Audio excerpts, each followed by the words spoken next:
Morning students, that's the 9th class learning video. हम लोग chapter 3 तक कंप्लीट कर चुके हैं। एक्स्ट्रा क्वेश्चन भी हम लोगों ने किए। डेली आपके पास एक एक्स्ट्रा शीट भी आ रही है, आज भी आई है मॉर्निंग में। ठीक है, जो प्रॉब्लम हो कुछ बच्चे उसको व्हाट्सएप पे डाल रहे हैं, हम लोग उसको ग्रुप में भी डाल के सॉल्व कर रहे हैं और उनके पर्सनल व्हाट्सएप पे भी भेज रहे हैं। ठीक, आइडेंटिटीज को अच्छे से लर्न करिए, तभी क्वेश्चन ये आपकी पहचान में आएंगे। सबसे ज़्यादा प्रॉब्लम बच्चों को फैक्टर थ्योरम में आ रही है। क्वेश्चन देखते हैं, पहचान ही नहीं पाते कि फैक्टर थ्योरम से होगा। डिग्री 3 है, कोई मिडिल स्प्लिट नहीं हो रहा, कुछ नहीं हो रहा, तो नेचुरल क्वेश्चन फैक्टर 3 से थ्योरम से होगा। ठीक है, तो अच्छे से प्रैक्टिस करिए, कोई क्वेश्चन ना आए पूछिए। आज हम लोग चैप्टर 4 शुरू करने जा रहे हैं, जिसका नाम है लीनियर इक्वेशन इन 2 वेरिएबल्स। देखिए, चैप्टर का नाम है लीनियर इक्वेशन इन 2 वेरिएबल। ये देखिए, मैंने आपके सामने क्या लिखा, ax plus by plus c। ये क्या लिखा मैंने, लीनियर पोलिनोमियल। लेकिन जब मैं इक्वल 0 लगा दूंगा तो something in right hand side भी आ जाएगा, तो ये लीनियर पोलिनोमियल से लीनियर इक्वेशन बन जाएगा। ठीक है, और ये लीनियर इक्वेशन तो हो गया, क्योंकि लेफ्ट में भी है और राइट में भी है, इसलिए इसको इक्वेशन बोलते हैं। लीनियर क्यों कह रहे हैं हम बार बार, क्योंकि इसकी डिग्री 1 है। देखो, x के ऊपर भी पावर 1 है और y के ऊपर भी पावर कितनी है, 1 है। तो जिसकी डिग्री 1 होती है उसको लीनियर बोलते हैं। ठीक है, इक्वेशन कितनी हो गया, लेफ्ट राइट दोनों में लिखा हुआ है। लीनियर इक्वेशन इन क्या लिखा है, 2 वेरिएबल। 2 वेरिएबल देखो कौन कौन से है, एक x और एक y। तो जो x के साथ लिखा है उसका नाम है a। x को वेरिएबल बोलते हैं और a को कोएफिशिएंट बोलते हैं, y को वेरिएबल बोलते हैं और b को कोएफिशिएंट बोलते हैं, और इसका नाम होता है कांस्टेंट टर्म, जिसके साथ कोई भी वेरिएबल नहीं हुआ करता, ना x ना y, इसे कांस्टेंट बोलते हैं। ठीक है, तो जो इस फॉर्म में लिखा हुआ होगा उसी का नाम लीनियर इक्वेशन इन 2 वेरिएबल्स होगा। राइट, अब देखिए, मैं आपके सामने एक इक्वेशन लिख रहा हूँ, चेक करके बताइए कि ये लीनियर इक्वेशन इन 2 वेरिएबल है या नहीं है। देखिए, 3x प्लस के 4y और प्लस के 7 और इक्वल क्या, 0। है ये लीनियर इक्वेशन इन 2 वेरिएबल्स।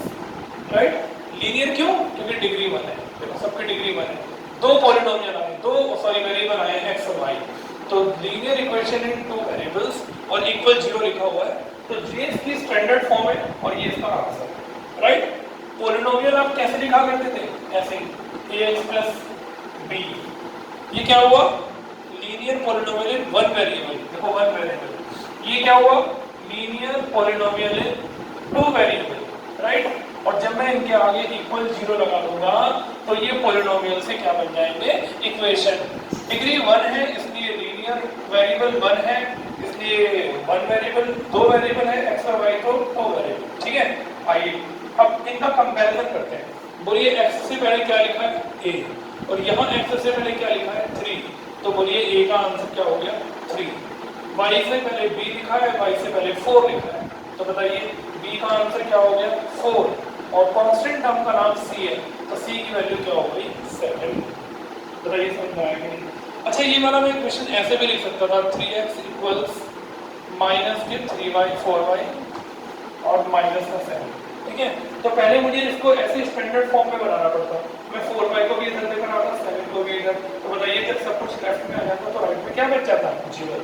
ऐसे भी क्वेश्चन लिखा हो सकता था, 3x प्लस 4y इक्वल 7, ऐसे भी क्वेश्चन लिखा हो सकता था।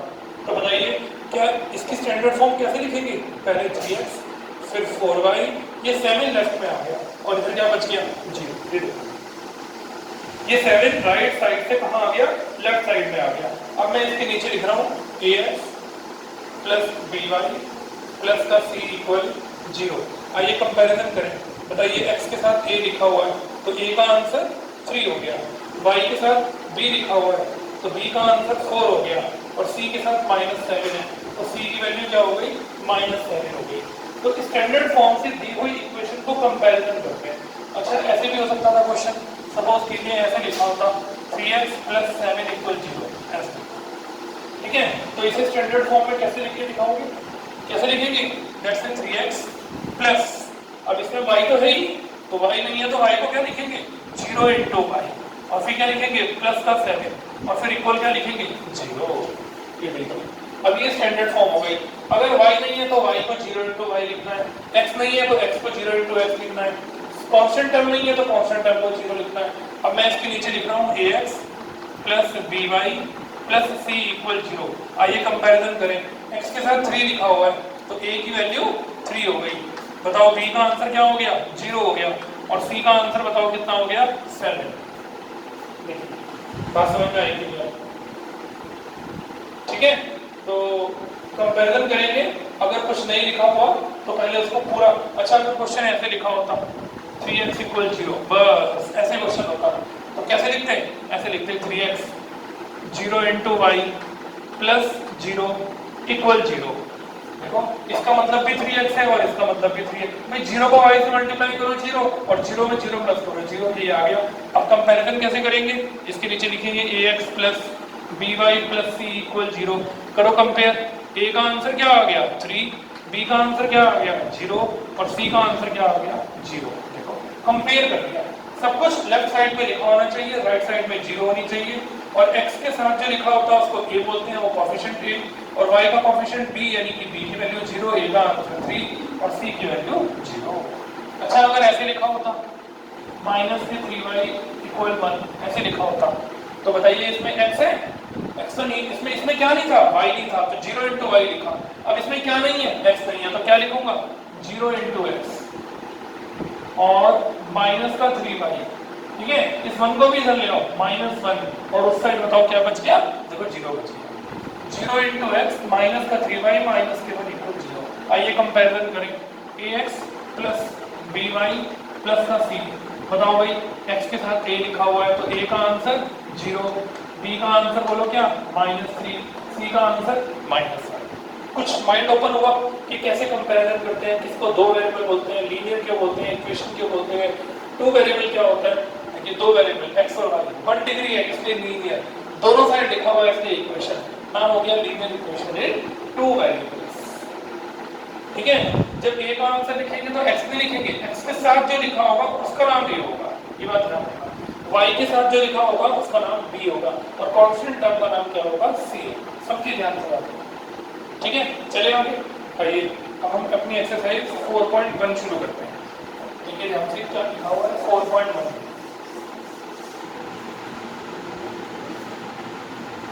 4.1 में लिखा है the cost of notebook is twice the cost of pen. अब ये टू वेरिएबल का क्वेश्चन है, दो चीजें आई, एक तो आई नोटबुक और एक आया पेन। तो पहले मैं क्या लिखूंगा, cost of one notebook rupees and cost of one pen for rupees क्या y। ध्यान से सुनिए, एक नोटबुक x रुपए की, एक पेन y रुपए का। ठीक है, अब जरा क्वेश्चन में पढ़ो क्या लिखा है, the cost of notebook, the cost of notebook according to question. क्या है the cost of notebook x। English में क्या लिखा है इज, बुक रखिए अपने सामने, इज माने इक्वल, ट्वाइस, ट्वाइस टू, किसका twice, twice the cost of the pen. ये बुक की लैंग्वेज को ध्यान से इंग्लिश में पढ़ना है और उसे मैथमेटिक्स की लैंग्वेज में कन्वर्ट करना है। क्या लिखा है, द कॉस्ट ऑफ नोटबुक, आते हैं एक्सपांड ली, इज माने equal, is are am was were will would shall should may might, जितने भी ये शब्द आते हैं इन सबकी जगह आप क्या लिखेंगे, खाली इक्वल। तो the cost of notebook is माने इक्वल, ट्वाइस, इसके बाद ट्वाइस लिखा हुआ है, बच्चे गलती से टू इधर लगा देते हैं ना। The cost of notebook is twice the cost of the pen. तो बताइए अब इसे स्टैंडर्ड फॉर्म में कैसे लिखें, x इक्वल्स 2y। बताओ भाई ये 2y लेफ्ट में आ गया, ठीक है, और इक्वल क्या बच गया 0। ये स्टैंडर्ड फॉर्म हो गई। c लिखने की जरूरत नहीं क्योंकि किससे कंपैरिजन तो करना नहीं, खाली इक्वेशन बनानी है। 2y को लेफ्ट में ले आए, ये हमारी स्टैंडर्ड फॉर्म की इक्वेशन तैयार है, ये हमारा आंसर है। तो याद रखना the cost of notebook is twice the cost of the pen. तो 2y लेफ्ट में आ गया और इधर बच गया 0, दैट्स द आंसर। ठीक है, आइए सेकंड क्वेश्चन पढ़ते हैं, क्या लिखा हुआ है 4.1 में।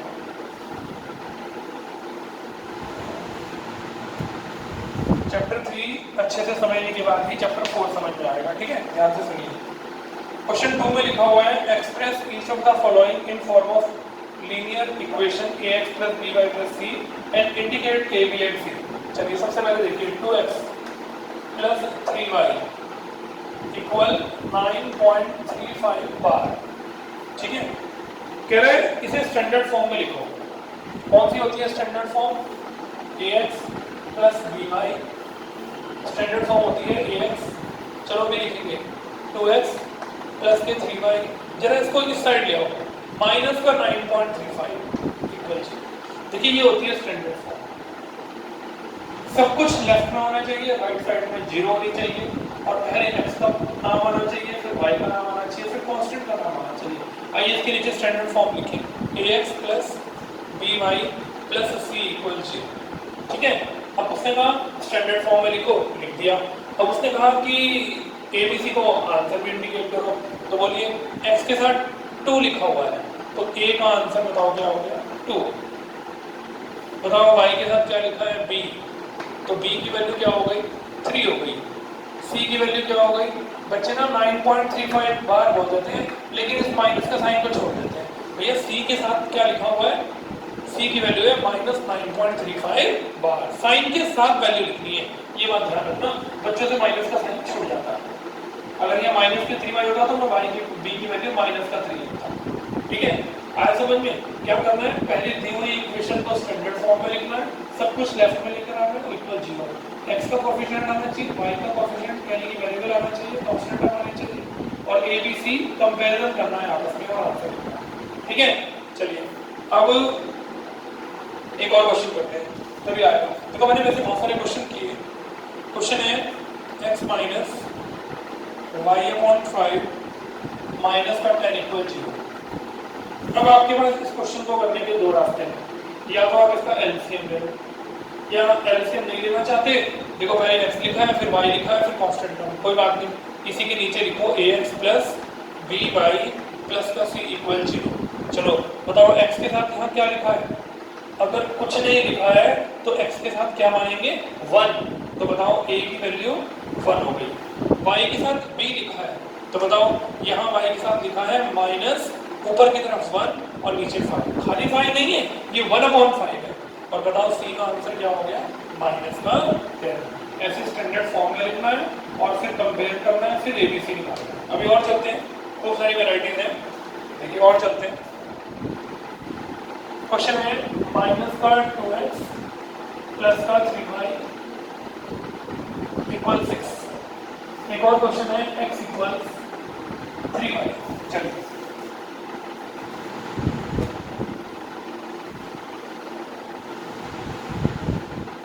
हम स्टैंडर्ड फॉर्म मन में रिवाइज करते जाओ, ax प्लस by प्लस के c इधर ले आओ 6 इक्वल 0। ये देखो सब कुछ लेफ्ट में होना चाहिए, पहले x होना चाहिए, फिर y, फिर कांस्टेंट। अगर कोई नहीं है तो उसको लिखेंगे। चलिए कौन बताएगा? इसके नीचे लिखो ax प्लस by प्लस का c। बताओ भाई x के साथ माइनस का 2 है, तो a की वैल्यू क्या हो गई -2, b का आंसर बताओ क्या हो गया 3, और c की वैल्यू बोलो क्या हो गई -6। ये देखिए a का आंसर -2, b का आंसर 3 और c का आंसर -6। ये हमारा आंसर आ गया, ठीक है। और देखो इसको करते हैं, बताइए 3y को इधर लेना है, ठीक है, देखो 3y इधर आ गया। अब ये स्टैंडर्ड फॉर्म में तो है नहीं, है तो सही, लेकिन इसको कंप्लीट स्टैंडर्ड फॉर्म में लिखना है, तो कैसे लिखेंगे x माइनस 3y। बताओ c है इसमें? c नहीं है, तो c की वैल्यू 0 लिखो। अब ये फुल फॉर्म में हो गया अपने स्टैंडर्ड फॉर्म में, ये देखिए। अब बताओ x आ गया, y आ गया, कांस्टेंट, जो टर्म नहीं है उसमें 0 लिखना है, ठीक है। अब बताओ इसके नीचे क्या लिखिए ax प्लस by प्लस 3। आपकी एक्स्ट्रा किताब में बहुत सारे क्वेश्चन होंगे, अब ये मैं क्वेश्चन समझाऊंगा ना, इसको करने के बाद फिर बंद करके इसको दोबारा करिएगा और एग्जाम्पल भी करिएगा। मैं आपको भी एग्जाम्पल बताऊंगा कौन सा है। चलिए बताइए x के साथ a लिखा है, a की वैल्यू 1, y के साथ b लिखा है, b की वैल्यू -3। बताओ कांस्टेंट टर्म का नाम क्या हो गया 0, ठीक है। और करते हैं, चलिए और करते हैं, ये वाला करते हैं 3x प्लस 2 इक्वल 0। अब बताइए इसमें x है और कांस्टेंट टर्म है, लेकिन कौन सी टर्म नहीं है, y नहीं है। अब जरा सोचो दिमाग में y को कैसे लिखेंगे। देखो ऐसे लिखेंगे 3x प्लस y तो है नहीं, तो y को लिखेंगे 0 मल्टीप्लाई y, इसका मतलब होता है मल्टीप्लाई, और ये 2 और ये इक्वल। देखो जो टर्म नहीं है उसे दिखाना है, शो करना है, इसमें और इसमें कोई भी फर्क नहीं है, क्योंकि 0 इंटू वाई 0 होता है, बच गया 3x प्लस 2। ये देखो x की value 3y, x minus 3y, देखो प्लस 0, इसमें और इसमें कोई फर्क नहीं है। ठीक, अब कंपैरिजन करो ax plus by plus c equal 0। बताओ a का आंसर 3, b का आंसर बताओ, y के साथ क्या लिखा हुआ है 0, और c की वैल्यू क्या हो गई 2। और करते हैं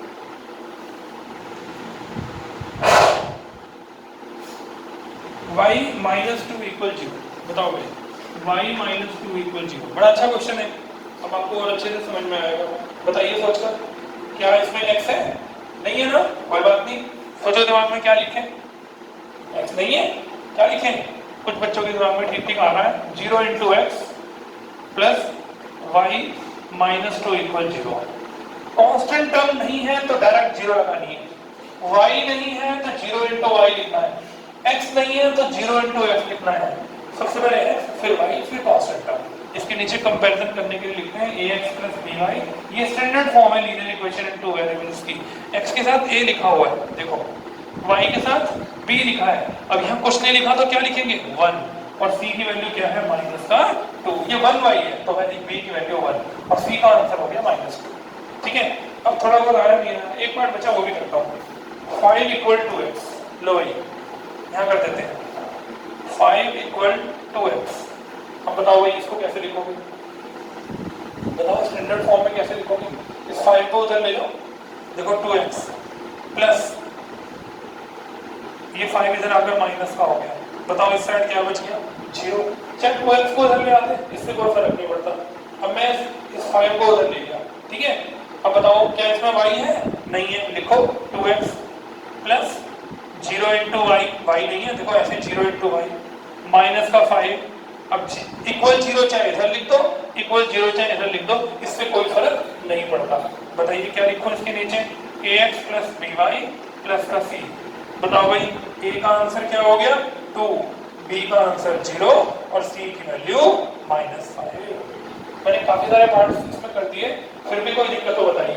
देखिए y नहीं है तो 0 into Y, constant term c नहीं है तो डायरेक्ट c की वैल्यू 0, और x नहीं है तो 0 इंटू एक्स, देखो y नहीं था ना तो y 0 इंटू y। ठीक है, एलसीएम लेना चाहे एलसीएम ले लें, फ्रैक्शन में छोड़ना चाहे फ्रैक्शन में छोड़ दें। यहाँ 1, यहाँ -1/5, देखो, और यहाँ कांस्टेंट टर्म का -2। अब आपको क्या करना है, ये सारे पार्ट्स अपने आप रिवाइज भी करने हैं, और इसके बाद फिर एग्जाम्पल नंबर 1 आप निकालिए बुक में मेरे साथ। Example number 1, right each of the following equation in form of this and indicate ABC. बिल्कुल जैसे मैंने किया ऐसे इसमें 4 पार्ट्स हैं, अपने आप करिएगा, जो नहीं होगा मुझे बताइए। Example number 2, write each of the following as an equation in 2 variables. बस 2 वेरिएबल्स को लिखना है, अब इंडिकेट नहीं करना है, एबीसी नहीं निकालना। तो एक ही बात हो गई, वो तो बस आधा काम हो गया, खाली इक्वेशन बनानी है स्टैंडर्ड फॉर्म में, लेकिन क्या नहीं लिखना, बोलो क्या नहीं लिखना, एबीसी नहीं लिखना। चलो ये क्वेश्चन कर देता हूँ, बताओ क्या लिखेंगे। सबसे पहले क्वेश्चन है एग्जाम्पल नंबर 2 में x इक्वल्स -5, ये क्वेश्चन है। देखो क्वेश्चन है x इक्वल्स -5। बताओ भाई कैसे लिखें, इस 5 को इधर ले आओ, देखो -5 इधर आकर +5 हो गया। अब स्टैंडर्ड फॉर्म में x के बाद क्या आता है y, और y इसमें है नहीं। अब बताओ आपका दिमाग क्या कर रहा है, क्या लिखेंगे, देखो 0 इंटू वाई, देखो ये ना क्वेश्चन। देखो अब एबीसी नहीं निकालना, एग्जाम्पल नंबर 2 में खाली इक्वेशन बनानी है, आपकी मर्जी है एबीसी निकाल दो, लेकिन निकालना नहीं है। बताओ भाई दिमाग से क्या लिखेंगे, बताओ y तो है नहीं तो क्या लिखूं 0 इंटू वाई और +5 और इक्वल क्या 0। देखो आंसर आ गया, a का आंसर 1, b का 0, c 5। इसमें एबीसी लिखना नहीं है, बस खाली स्टैंडर्ड फॉर्म बनाकर छोड़ देनी है। ठीक है, तो इसमें कितने पार्ट्स हैं, इसमें आई थिंक 4 पार्ट्स हैं, कर लीजिएगा, जो नहीं होगा बता दीजिए। ठीक, अब ये हमने अपनी एक्सरसाइज 4.1 कंप्लीट कर ली। तो 4.1 के 2 क्वेश्चन हो गए, और एग्जाम्पल 1 और 2 हो गए। और linear equation in two variables हमने समझ लिया। अब मैं सोच रहा हूँ कि इस वीडियो में आप अभी 4.1 को ही अच्छे से समझें और जो शीट मैंने आपको दिया है आज उसे भी कंप्लीट कर लें। आज के लिए इतना ही काफ़ी है कि एक तो वो शीट जो हमने अभी दी है वो कर लें और एक 4.1 को आराम से समझ लें। काम को ना धीरे धीरे आगे बढ़ाएं, धीरे धीरे, क्योंकि आपके स्कूल का भी काम है, मैथ्स में भी काम है, तो हम लोग चाह रहे हैं कि धीरे धीरे काम को आगे बढ़ाएं, जिससे थोड़ा होगा ना तो थोड़ा अच्छे से समझ में आएगा। ज़्यादा के चक्कर में मत पड़े, जितना मेमोरी इंसर्ट करने के लिए कहे केवल उतना ही पड़े। आज 4.1 कंप्लीट करिए, जो बातें मैंने बताई हैं उसको बार बार वीडियो चलाकर बार बार सुनिए। जब खाली समय बैठा हो ना, आप खाली समय बैठे हो, कोई अभी काम ना हो, रिलैक्स मूड में हो, तो कोई पिछली वीडियो उठाइए, आपके पास तो सारी वीडियोस हैं, कोई पिछली वीडियो उठाइए जिसमें आपको थोड़ा सा मन में डाउट हो रहा है और उसको भी सुनना शुरू कर दीजिए। इससे क्या बेनिफिट होगा, जो हमने तीनों चैप्टर की मिक्स शेप भेजनी शुरू कर दी है वो आपको करने में आसानी होगी। और दूसरी बात, आपका संडे में एक MCQ का टेस्ट होगा, उसके लिए आप तैयार रहिएगा। मैं आपको आज एक नोट भेज दूंगा कि उस नोट के थ्रू आप कब आपका संडे में टेस्ट होगा, कितने बजे टेस्ट होगा, ठीक है। MCQ टेस्ट ऑनलाइन होगा, आप तैयार रहिए और तीनों चैप्टर का रिवीजन करिए। चैप्टर 4 आज शुरू हो गया है, इसको भी करिए। Thank you very much, God bless you. Okay.